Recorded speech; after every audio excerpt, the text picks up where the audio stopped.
Welcome back to Justice. Earlier, I sat down with President Trump's son, Donald Trump Jr., to talk about his reaction to the Comey testimony, how he feels about the left's endless attacks on his family, and his dad's tactics on fighting the war on terror. Take a look.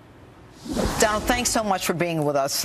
You know, it's been a very interesting couple of days, and I've known you a long time. Yeah.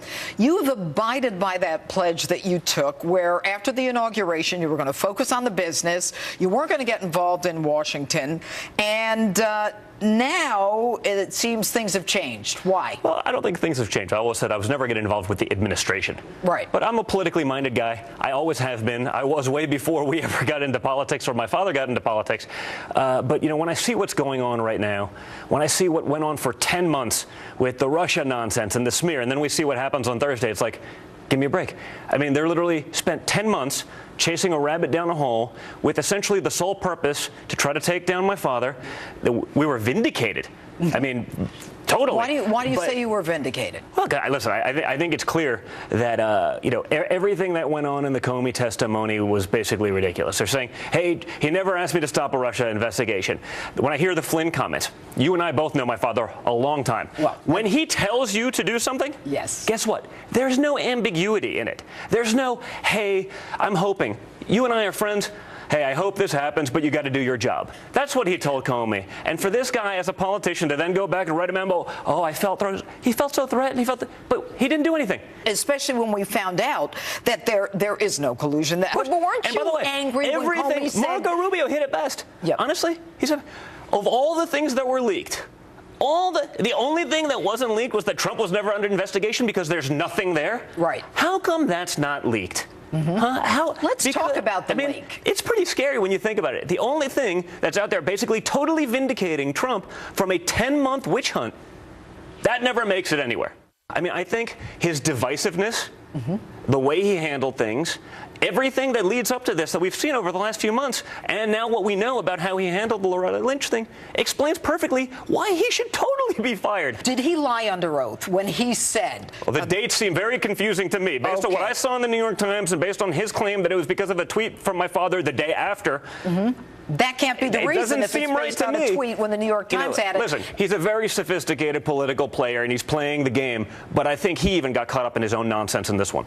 And what about the idea of leaking? With all the leaks coming from within the administration, that Jim Comey, someone who's in charge of, law enforcement in the United States, would consider leaking to a New York Times and not doing it himself. Does that suggest to you that maybe he was responsible for some of the leaks? I think almost without question. I mean, he said he's a leaker. If he did it this time, how many other times did they do it? I wish there was a follow-up for that.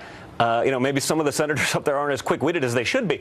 But it's amazing that there wasn't. But, I mean, if the head of the FBI is saying, then he's saying, well, if I was a stronger individual, I may... Give me a break. Yeah. You're the head of the FBI. Yeah, You're not some Lynch. baby Well, wait a pretending... minute. Like, does anyone believe this? I mean, and if he is, he's that guy. Like, he's not strong enough to say something that he believes is right, that he goes and runs a memo, then he leaks it to the New York Times. I mean, I can't imagine anyone actually believing that that happened. And calling your dad a liar. Listen, I think he's proven himself to be a liar in all of this. I think he's proven himself to be a dishonest man of bad character. The mainstream media and the left and the Democrats are doing everything in their power for the last, 5 months since he's been in office, just calling him words like saying he's a blank holster, Stephen Colbert. I mean, this is the kind of stuff that is so contrary. They've taken it so far. And, listen, I see it and I've taken it personally. Perhaps that's why I've been more vocal about it lately, because, the lines have been crossed so much. They went after Ivanka's business. They went after Eric's charity, $16 million for pediatric cancer. I've been there many times. They want Jared and their sites. And then the Baron with the bloody head. I mean, isn't this beyond anything you guys ever expected would happen? Unfortunately, yes. And I mean, I think we went in with eyes pretty open. I mean, I don't think we're naive by any stretch of the imagination. I mean, I think we knew it was going to be bad. But when I look at how bad it is, when I look at the conversations I have to, think about having with my kids every night, hopefully they don't see it, but as they get older, they're more likely to see it. It's pretty sad because, in the end, of all the people that ran, he's the only one that didn't need this job. My father didn't need this. He wanted to do this. He's 70 years old. He could do whatever he wanted for the rest of his life. But he's in there dealing with this, fighting for the people who elected him. Terror. You know, your father's approach to terror is quite different from a lot of the leaders in Europe. Do you think that your father is the one who is going to have the ability to put an end to all of this? Well, I mean, listen, let's make it more simple. He actually has an approach, which is, let's take these guys out. The others, they have no approach. Their approach is to sit back and do nothing. Mm-hmm. Their approach is to sit back and pretend there's not a problem. You know, keep calm and carry on. What does that mean? There are people blowing themselves up. There are people driving trucks through groups of people, killing them. This is not something that's just going to magically go away with hugs and kisses. Like, this is not, I mean, it's mind-boggling. Okay. You know, you have the people that talk about, oh, the only way to defeat terror is by not allowing yourselves to be terrorized. Tell that to the victims. All right, let me move to another issue. Tweeting. Yes. You have defended your father's tweeting, and there are those who say that his tweeting, you know, steps on his own message. Well, listen, I think, honestly, until the media chooses to cover him honestly, in an unbiased, you know, their spin fashion, he's going to play monkey in the middle. He's just going to go right over the top, right to the people. And guess what? It works. And that's why they're so furious, because they are becoming more and more irrelevant every day.